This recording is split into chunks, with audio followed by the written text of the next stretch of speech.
श्रीमन्नारायण नारायण नारायण श्रीमन्नारायण नारायण नारायण भजमन नारायण नारायण नारायण श्रीमन्नारायण नारायण नारायण। बांके बिहारी लाल की जय। सुखदेव जी ने कहा, परीक्षित, तुमने जो लोकहित के लिए ये प्रश्न किया है कि मनुष्य को जब उसकी मृत्यु नजदीक आ जाए तो उसको क्या करना चाहिए, ये बहुत ही उत्तम प्रश्न है। मनुष्यों के लिए जितनी भी बातें सुनने समझ करने या कीर्तन करने की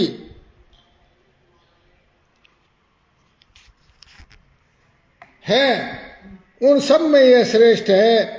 आत्मज्ञानी महापुरुष ऐसे प्रश्न का बहुत आदर करते हैं। हे राजेंद्र, जो गृहस्थ धर्म के काम धंधों में उलझे हुए अपने स्वरूप को नहीं जानते, उनके लिए हजारों बातें कहने, सुनने और सोचने और करने की रहती है। सारी उम्र उनकी यूं ही बीत जाती है। उनकी रात नींद और स्त्री प्रसंग से कटती है और दिन धन की हाय हाय कुटुंबियों के भरण पोषण में ही समाप्त हो जाता है। संसार में जिन्हें अपना अत्यंत घनिष्ठ संबंधी कहा जाता है, वे स्त्री पुरुष स्त्री आदि कुछ नहीं है, झूठे हैं, परंतु जीव उनके मोह में ऐसा पागल हो जाता है कि रात दिन उनको मृत्यु का ग्रास होते देखकर भी जागता नहीं, चेतता नहीं। बांके बिहारी लाल की जय। पता है कि ये हमेशा नहीं रहने, पता है कि मैं हमेशा नहीं रहना, और ये काल के मुख में सब कुछ जाने वाला ये झूठी झगड़ा है, झूठी माया है, परंतु फिर भी रोज लोगों को मरता हुआ देखता है, फिर भी चेतता नहीं, जागता नहीं। इसलिए है परीक्षित, जो अभय पद को प्राप्त करना चाहता है उसे तो, अभय पद का मतलब बिना डरे वाले पद, जिसमें भय ना हो मृत्यु का और किसी भी चीज का, उसको अभय पद बोलते हैं।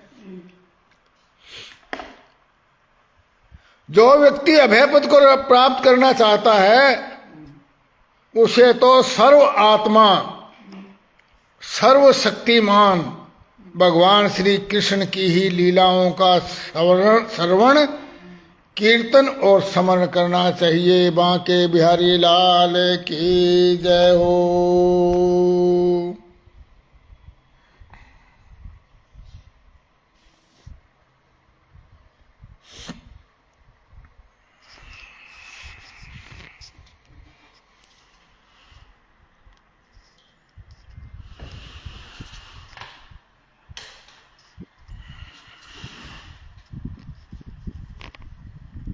मनुष्य का जन्म यही इतना ही लाभ है। मनुष्य जन्म का यही लाभ है कि चाहे जैसे हो, ज्ञान से, भक्ति से अथवा अपने धर्म की निष्ठा से जीवन को ऐसा बना लिया जाए कि मृत्यु के समय भगवान की स्मृति अवश्य बनी रहे। अपने कर्म से या ज्ञान से या भक्ति से या अपने जीवन में धर्म के प्रति निष्ठा के कारण जीवन को कम से कम इतना तो बना ही लिया जाना चाहिए कि मृत्यु के समय भगवान हमेशा याद आए। परीक्षित, जो निर्गुण स्वरूप में स्थित है एवं विधि निषेध की मर्यादाओं को लांघ चुके हैं, वे बड़े बड़े ऋषि मुनि भी प्राय भगवान के अनंत कल्याण में गुण गणों के वर्णन में रमे रहते हैं। द्वापर के अंत में इस भगवत रूप वेद तुल्य श्रीमद् भागवत महापुराण का अपने पिता श्री कृष्ण देवपायन व्यास जी से मैंने अध्ययन किया था। हे राजऋषि, मेरी निर्गुण स्वरूप परमात्मा में पूर्ण निष्ठा है, फिर भी मैं निर्गुण परमात्मा को मानता हूं, निराकार को, परंतु फिर भी भगवान श्री कृष्ण की मधुर लीलाओं ने बलपूर्वक मेरे हृदय को अपनी ओर आकर्षित कर लिया है। यही कारण है कि मैंने इस पुराण का अध्ययन किया। तुम भगवान के परम भक्त हो, इसलिए मैं इसे तुम्हें सुनाऊंगा। जो इसकी प्रति श्रद्धा रखते हैं उनकी चित्त शुद्धि भगवान श्री कृष्ण के चरणों में अनन्य प्रेम के साथ बहुत शीघ्र लग जाती है।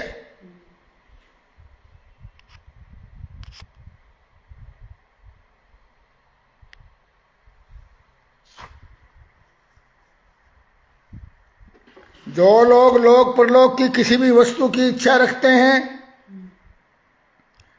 या इसके विपरीत संसार में दुख का अनुभव करके जो विरक्त हो गए हैं, जिनको वैराग्य हो गया है, और जो निर्भय मोक्ष पद को प्राप्त करना चाहते हैं, उन साधकों के लिए और सभी सिद्ध ज्ञानियों के लिए भी समस्त शास्त्रों का यही निर्णय है कि भगवान के नामों का प्रेम से संकीर्तन करें। अपने कल्याण साधन की ओर से ऐसा ध्यान रहने वाले पुरुष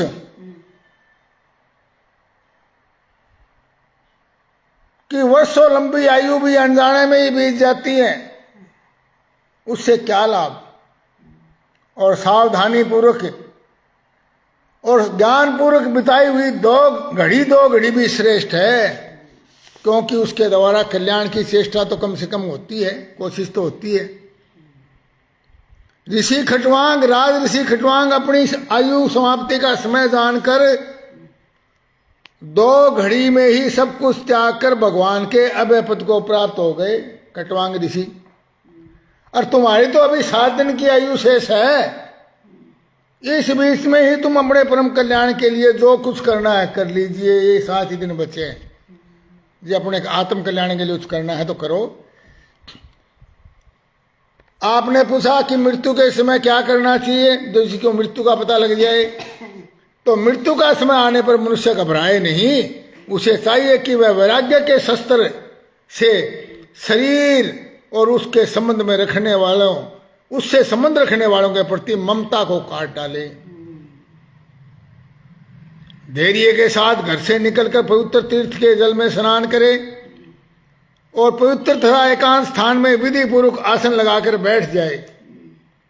तत्पश्चात परम पवित्र अ, उ, मैं, ओम इन 3 मात्राओं से युक्त प्रणव का मन ही मन जप करे।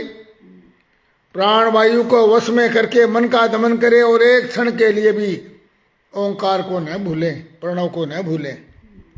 बुद्धि की सहायता से मन के द्वारा इंद्रियों को उनके विषयों से हटा दें और कर्म की वासनाओं से हुए चंचल मन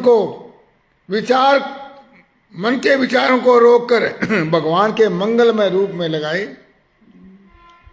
और फिर चित्त से एक एक अंग भगवान के एक एक अंग का ध्यान करे।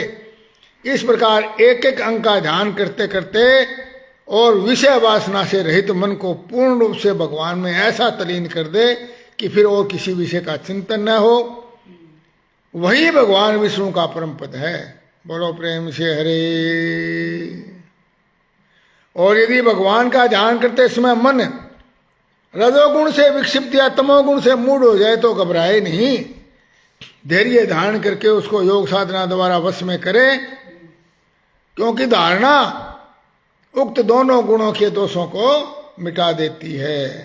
धारणा स्थिर हो जाने पर ध्यान में जब योगी अपने परम मंगल में आश्रय सहारे भगवान को देखता है, तब उसे तुरंत ही भक्ति योग की प्राप्ति हो जाती है। बांके बिहारी लाल की जय। शिवम भारद्वाज, मनीष शोकल, सुनील कुमार जी, आप कथा देख रहे हैं, बहुत बहुत धन्यवाद। कथा सुन रहे हैं। राधे राधे।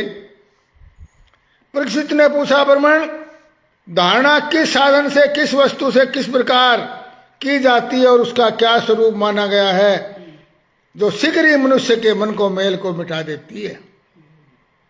सुखदेव जी ने कहा, परीक्षित, आसन, श्वास यानी प्राणायाम, आसक्ति और इंद्रियों पर विजय प्राप्त करके फिर बुद्धि के द्वारा मन को भगवान के स्थूल रूप से लगाना चाहिए।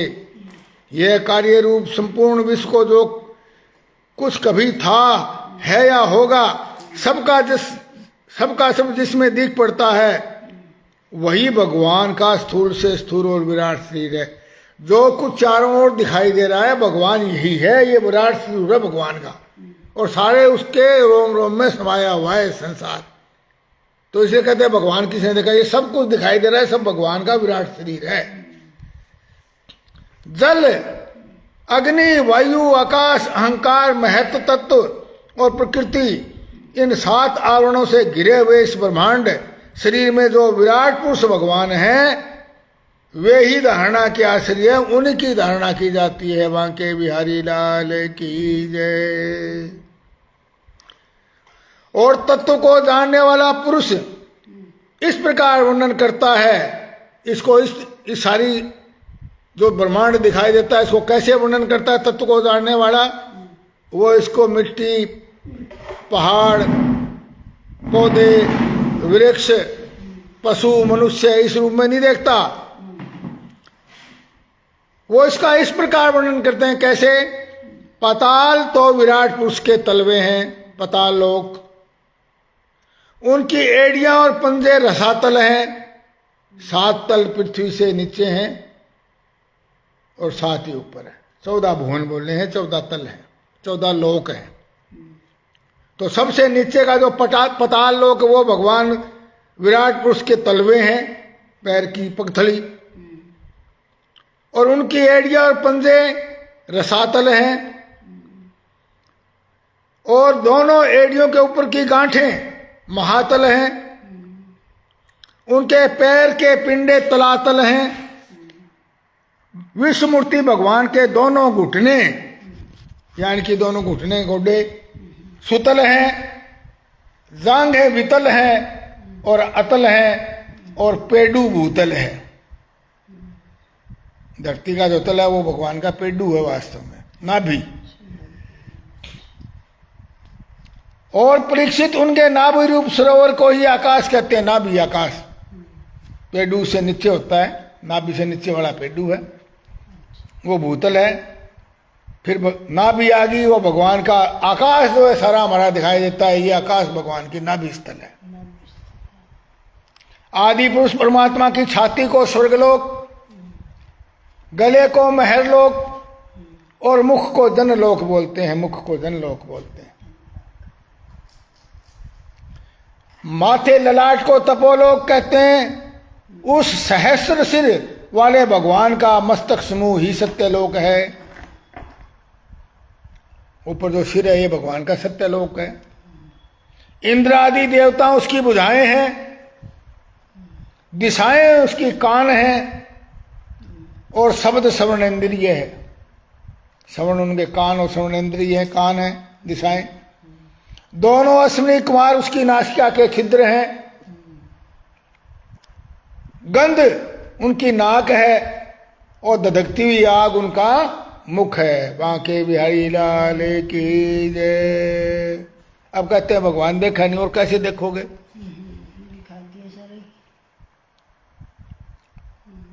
भगवान विष्णु के नेत्र अंतरिक्ष हैं, उसमें देखने की शक्ति सूर्य है। दोनों पलके रात और दिन हैं। उनका भ्रू विलास यानी दोनों भवों के बीच का जो स्थान ये ब्रह्मलोक है। तालु जल है, तलवा न तालु, और जीवा उसका रस है। वेदों को भगवान का ब्रह्मरंध्र भी कहते हैं, यानी कि ब्रह्मरंध्र हमारी जो खोपड़ी के सबसे ऊपर का स्थान है जहाँ चोटी होती है। और यम को उसके दांत कहे गए हैं, ना जाड़ें कही गई है। और सब प्रकार के जो प्यार स्नेह हैं के बंधन है वो दांत हैं। उनकी जगनमोहिनी माया को ही उनकी मंद मंद मुस्कान कहते हैं। बांके बिहारी लाल की जय हो।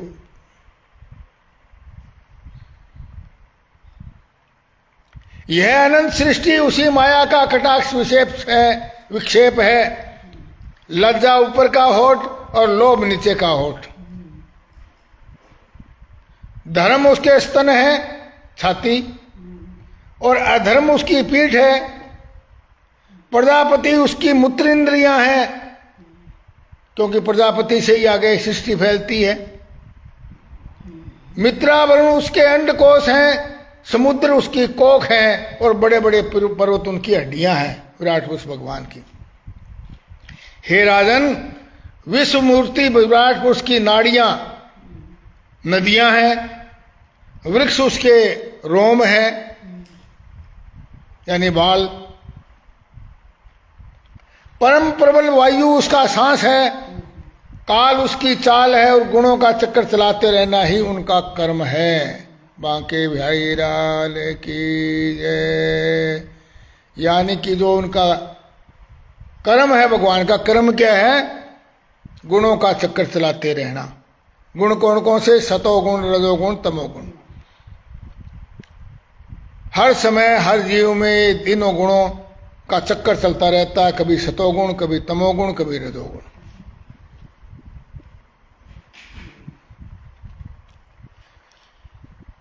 हे परीक्षित, बादल उनके केश हैं, बाल हैं, जटाएं। संध्या उनका अनंत का वस्त्र है। महात्माओं ने अव्यक्त मूल प्रकृति को उनका हृदय बताया है, और सब विकारों का खजाना मन उनका चंद्रमा कहा गया है। बांके बिहारी लाल की जय। महत तत्व को भगवान का चित्त कहते हैं, और रुद्र उनके अहंकार हैं। घोड़े, खच्चर, ऊंट, हाथी उनके नाखून हैं। वन में रहने वाले सारे मृग और पशु उनके कटी प्रदेश यानी कमर में स्थित हैं।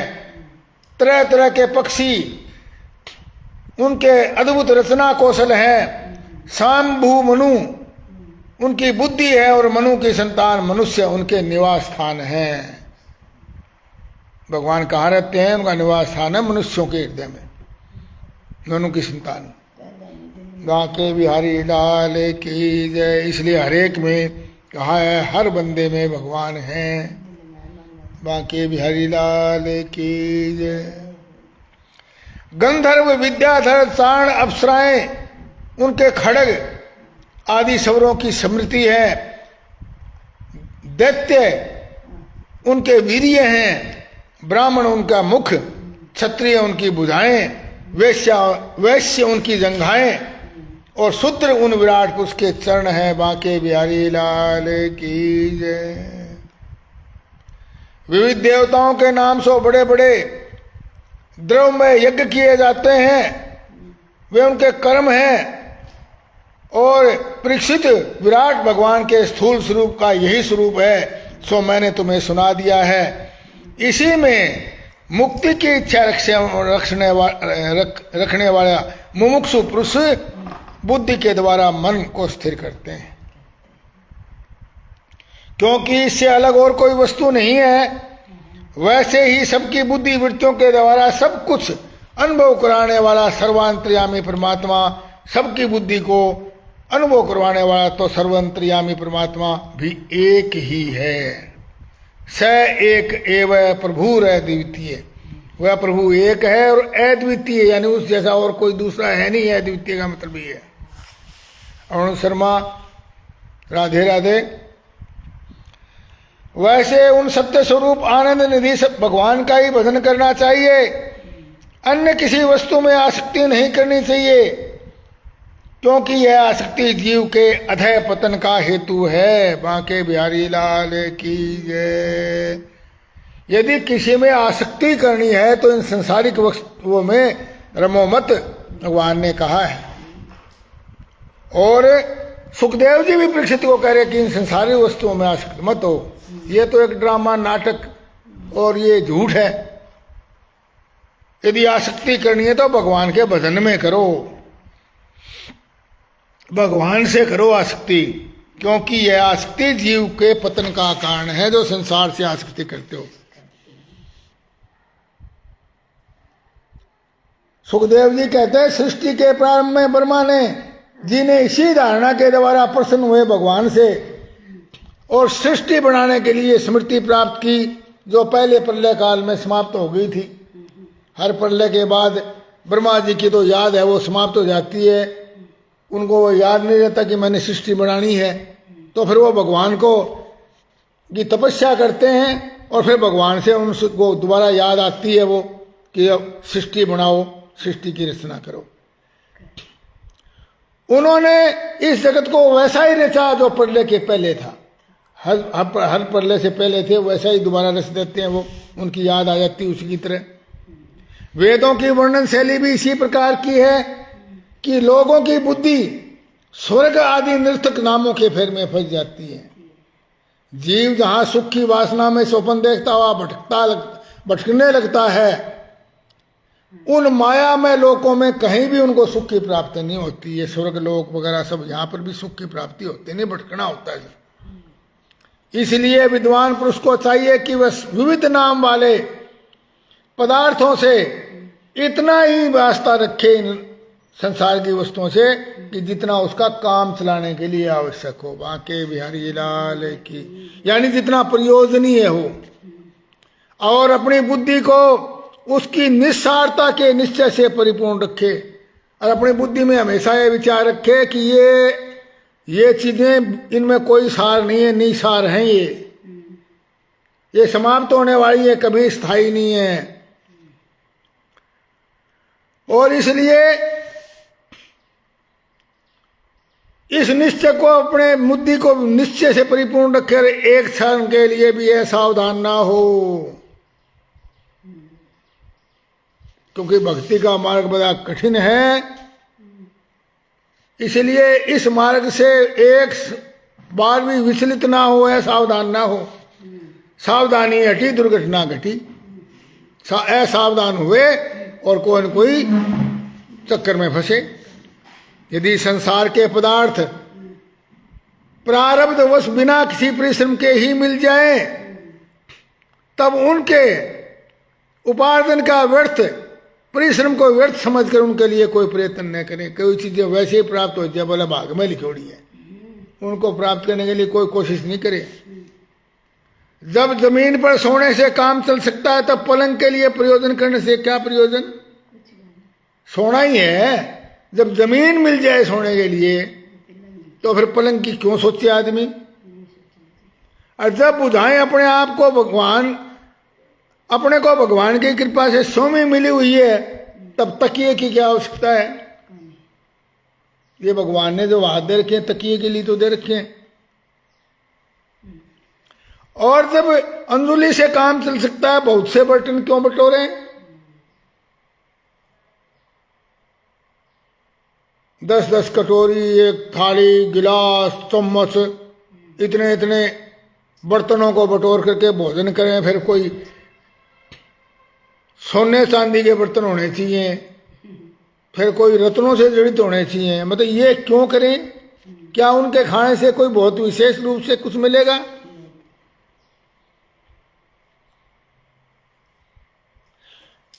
इसलिए इतने बर्तन क्यों बटोरे? वृक्ष की छाल पहनकर या वस्त्रहीन रहकर भी जब जीवन जिया जा सकता है, तो वस्त्रों की क्या आवश्यकता है? ऐर पहनने को क्या रास्तों में चिथड़े नहीं है? भूख लगने पर दूसरों के लिए ही शरीर धारण करने वाले वृक्ष क्या फल फूल की भिक्षा नहीं देते? बोला मैं तो भूखा मर गया खाने। अरे ये फल फूल वृक्ष जो है, ये भगवान ने किसने बना रखे हैं भाई? जल चाहने वालों के लिए नदियां क्या बिल्कुल सूख गई हैं? रहने के लिए क्या पहाड़ों की गुफाएं बंद हो गई हैं? अरे भाई, सब ने सही, क्या भगवान भी अपने शरणागतों की रक्षा नहीं करते? चल छोड़ो, सारी चीजें नहीं है तो क्या भगवान, जिसने भगवान ने जो आपको पैदा किया है, यदि आप उसकी शरण चले जाओगे तो वो आपकी रक्षा नहीं करेंगे? ऐसी स्थिति में बुद्धिमान लोग भी, जो शाणे लोग हैं, वो भी क्या करते हैं? धन के नशे में चूर घमंडी धनियों की चापलूसी करते रहते हैं। बांके बिहारी लाल की जय। जब पता है कि इन चीजों के बिना भी काम चल सकता है, फिर भी बुद्धिमान जो लोग, जिनको हम बुद्धिमान कहते हैं, वास्तव में बुद्धिमान नहीं है, वो अपनी बुद्धि का प्रयोग गलत दिशा में कर रहे हैं, और वो धनियों के जाकर के उनकी चापलूसी करते हैं। इस प्रकार विरक्त हो जाने पर अपने हृदय में नित्य विराजमान, हृदय में हमेशा विराजमान रहते हैं कौन? परमपिता परमात्मा। और स्वतः सिद्ध है, उनको सिद्ध करने की जरूरत नहीं, वो स्वतः सिद्ध है, सामने दिखाई दे रहे हैं। आत्म स्वरूप है, अपने जैसे हैं, परम प्रियतम है, उनसे प्रियतम कोई भी नहीं संसार में, बाकी सब झगड़े झूठे हैं। परम प्रियतम और परम सत्य, और सब सत्य वही है, बाकी सब झूठ है। जो अनंत भगवान है, बड़े प्रेम और आनंद से दृढ़ निश्चय करके उन्हीं का भजन करे। बाके बिहारी लाल की जय हो। नारायण नारायण नारायण भजमन नारायण नारायण नारायण नारायण नारायण नारायण भजमन नारायण नारायण नारायण।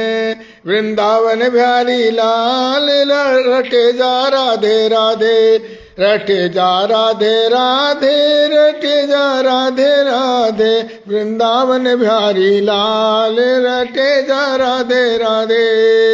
बांके बिहारी लाल की जय हो।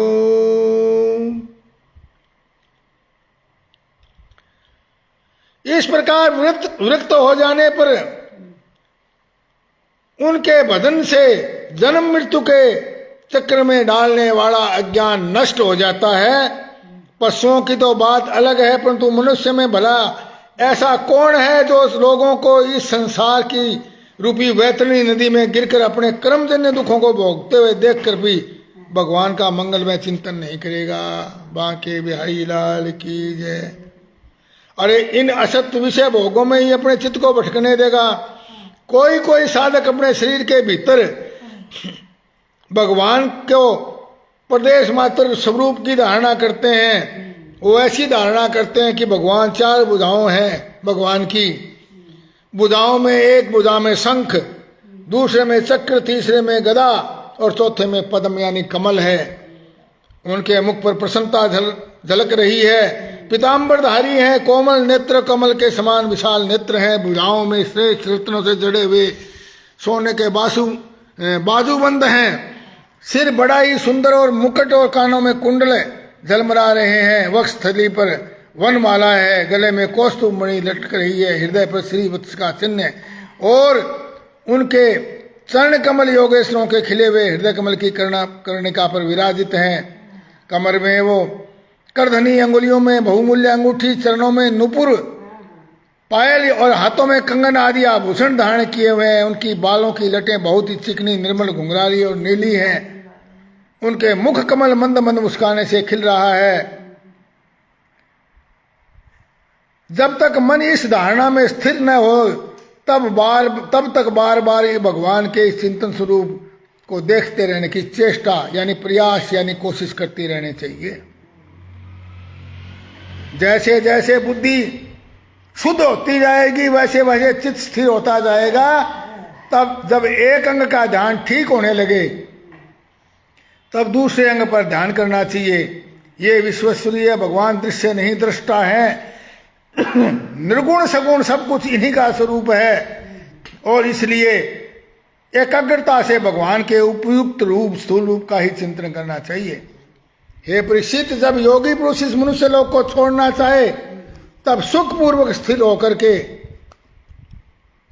मन से इंद्रियों का संयम करके आत्मा को परमात्मा में लीन करके और शांति में अवस्था में स्थित हो जाए। फिर इस अवस्था में कोई भी कर्तव्य काम करने लायक उसके शेष नहीं बचता। अहंकार, महतत्व, प्रकृति का वहां अस्तित्व नहीं, सतरज और तमगुण भी नहीं वहां। और उस स्थिति में जब देवताओं के नियामक काल की भी दाल नहीं गलती तब देवता और उनके अधीन रहने वाले प्राणी तो रह ही कैसे सकते हैं। योगी लोग भी ये नहीं यानी नेति नैति ये नहीं है। इस प्रकार परमात्मा से भिन्न पदार्थों का त्याग करना चाहते हैं।